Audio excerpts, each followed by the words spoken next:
তো সেই জায়গাটায় দাঁড়িয়ে ভাঙনের জন্য যে টাকাটা খরচ হয় সেটা কোটি কোটি টাকা, সেই টাকায় কিন্তু জমি কেনা যেতে পারে। এক, সরকারের অনেক খাস জমি আছে, দুই, এই খাস জমি সরকার জমি খরিদ করে এই তো কটা পরিবার 200, 300, 400 বেশি কি হবে, তাদেরকে বেটে দিক জমি দিয়ে ঘরের টাকা দিয়ে দিক।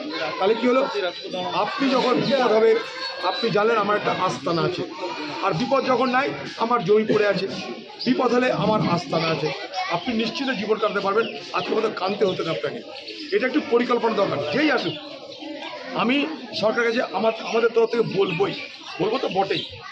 ঠিক একইভাবে আপনাদের কাছে তো অনেকে আসবে, ধরুন বিডিও আসবে, ডিএম আসবে, এসডিও আসবে, মন্ত্রী আসবে, সরকারি এমএলএ আসবে, এমপি আসবে, আপনারা বলতে পারবেন।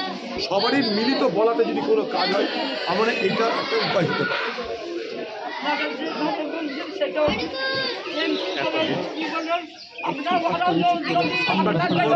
বুবু, আপনি আমার বুবু হন, বুবু আপনি আমার বুবু হচ্ছে, আপনাদের দুঃখ যন্ত্রণা বুঝতে পারছি না, আপনারা কাঁদছেন, আমাদের বুক ভেঙে যাচ্ছে, বিশ্বাস করুন, খোদার কসম করে বলছি।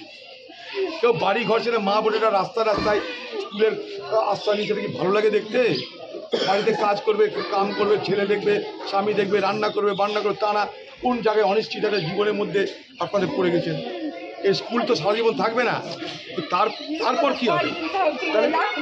100 বার সেই জন্য বলছি, আপনারা দেখুন, সরকারকে দেখুন, কে কী পার্টি করে দেখার দরকার নাই, সব পার্টির লোক মিলে সরকারকে চাপ দিন।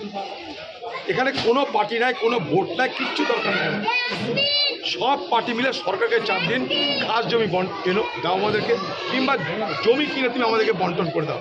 যে টাকায় বাঁধের জন্য যে টাকা তুমি খরচ করো, বন্যা প্রতিরোধের জন্য যে টাকা খরচ করো, সেই টাকা তো বালির বস্তায় জলে চলে যায়। সেটা যদি হ্যাঁ, সেটা তো বলছি আমি, সেই টাকা যদি জমি কিনে দেয় তাহলে ঝামেলা মিটে যায়। আমি তো এই কথাটা বলতে চাইছি, দাদা বললেন, আমি ঠিক এই কথাটাই বলতে চাইছি।